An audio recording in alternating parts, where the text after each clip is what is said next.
दोस्तों, आने वाले दिनों में अगर आप रूस के राष्ट्रपति व्लादिमीर पुतिन के गिरफ्तार होने की खबर अपने टीवी पर देखें तो चौंकिएगा मत।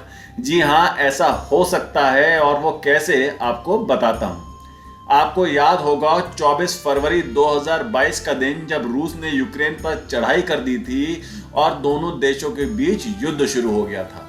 इस युद्ध को अब 2.5 साल से ऊपर हो चुका है, ये अब तक जारी है और जिस तरह से इस युद्ध में आए दिन नए नए मोड़ आते रहते हैं, उससे कहना बहुत ही मुश्किल है कि ये युद्ध कब खत्म होगा।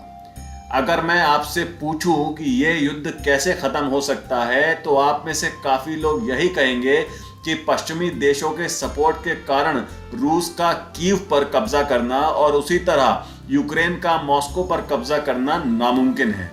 तो या तो अब यूक्रेन अपनी हार मान ले या रूस। जब तक इनमें से कोई एक अपनी हार स्वीकार नहीं कर लेता, तब तक यह युद्ध रुकना संभव नहीं लगता। लेकिन अगर मैं कहूं कि पश्चिमी देशों ने एक और तरीका निकाला है इस युद्ध को रोकने का और रूस के हराने का, तो आप क्या कहेंगे? तो वो तरीका है रूस के राष्ट्रपति व्लादिमीर पुतिन की गिरफ्तारी। जी हां, अगर पुतिन को ही गिरफ्तार कर लिया जाए और जेल में डाल दिया जाए, तो अपने सबसे बड़े लीडर और राष्ट्रपति की गिरफ्तारी के बाद रूस ये युद्ध रोकने को मजबूर हो जाएगा, क्योंकि रूस में सिर्फ पुतिन ही है जो अपने दम पे अकेले ही यूक्रेन और पश्चिमी देशों को टक्कर दे रहे हैं। पर अब आप कहेंगे कि पश्चिमी देश पुतिन को गिरफ्तार कैसे कर सकते हैं, ये कैसे संभव हो सकता है? तो ये ऐसे संभव हो सकता है कि पिछले साल 17 मार्च 2023 को इंटरनेशनल क्रिमिनल कोर्ट यानी आईसीसी ने यूक्रेन में कथित युद्ध अपराधों की वजह से पुतिन के खिलाफ गिरफ्तारी का वारंट जारी किया हुआ है। आईसीसी ने व्लादिमीर पुतिन पर युद्ध के दौरान यूक्रेन के लोगों के साथ कई तरह के अत्याचार किए जाने के आरोप लगाए हैं। लेकिन आईसीसी की समस्या ये है कि आईसीसी के पास ना ही खुद की कोई सेना है और ना ही कोई ऐसी फोर्स जिसका इस्तेमाल करके वो पुतिन को गिरफ्तार कर सके। तो फिर अब प्रश्न ये है कि आईसीसी ये गिरफ्तारी भला कैसे कर सकेगा? तो इसका जवाब आपको आगे बताता हूं।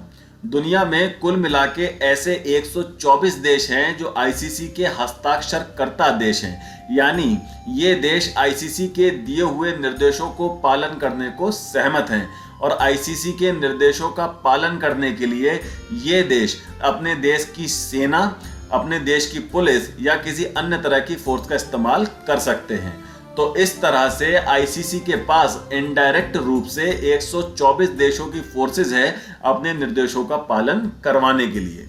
अब क्योंकि आईसीसी रूस में तो पुतिन की गिरफ्तारी नहीं कर सकता, तो अब वो इंतजार कर रहा है कि कब पुतिन रूस के बाहर किसी ऐसे देश की यात्रा पर जाए जो आईसीसी के 124 हस्ताक्षरकर्ता देशों में से एक हो।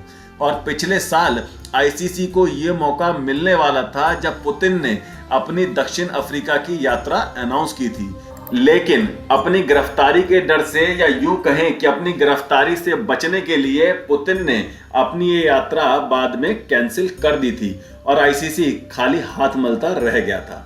अब इस साल फिर से आईसीसी के हाथ ये मौका आने वाला है और वो ऐसे कि खबर ये निकल के आई है कि आने वाली 3 सितंबर को रूस के राष्ट्रपति पुतिन मंगोलिया की यात्रा पर जाने वाले हैं।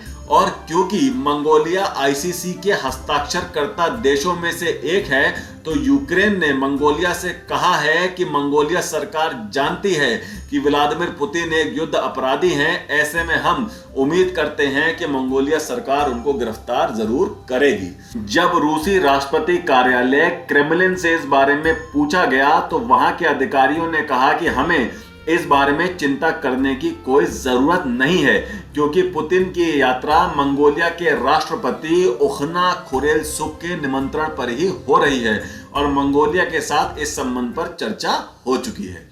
पश्चिमी देशों और खासकर यूक्रेन के पास ये सुनहरा मौका है रूस को घुटने पर लाने का, और वो मंगोलिया पर पूरा दबाव बनाएंगे पुतिन को गिरफ्तार करने के लिए। तो अब ये मंगोलिया पर निर्भर करता है कि वो पुतिन को गिरफ्तार करता है या नहीं। क्योंकि पुतिन की यात्रा मंगोलिया के निमंत्रण पर हो रही है, तो वह इस निमंत्रण की लाज रखेगा और पुतिन को सकुशल अपने देश से जाने देगा, या फिर वो पश्चिमी देशों के दबाव में आकर कोई बड़ा गेम खेल सकता है और कुछ ऐसा कर सकता है जो आज तक नहीं हुआ। ये तो पक्का है कि अगर पुतिन गिरफ्तार हो जाते हैं तो रूस यूक्रेन युद्ध में एक बहुत बड़ा टर्निंग पॉइंट होगा। इससे या तो यह युद्ध समाप्त हो जाएगा और या फिर रूस और उसके मित्र देशों की तरफ से पश्चिमी देशों के खिलाफ एक नए और भयानक युद्ध की चिंगारी भड़क उठेगी। मंगोलिया से बात रूस ने भी कर ली है और यूक्रेन ने भी, पर अब आगे क्या होता है ये तो आने वाले दिनों में ही पता चल पाएगा। आप क्या सोचते हैं, क्या पुतिन को दक्षिण अफ्रीका की तरह मंगोलिया की यात्रा भी कैंसिल कर देनी चाहिए या फिर मंगोलिया पर भरोसा करके वहां जाना चाहिए? अपने विचार हमें कमेंट सेक्शन में जरूर बताएं। खबर अच्छी लगी हो तो वीडियो को लाइक और शेयर तो करें ही, पर साथ ही साथ बेल आइकन को दबाकर चैनल को प्लीज अभी सब्सक्राइब जरूर कर लीजिए। तो आज के लिए इतना ही, मिलते हैं अगली खबर के साथ जल्द ही। टेक केयर, जय हिंद।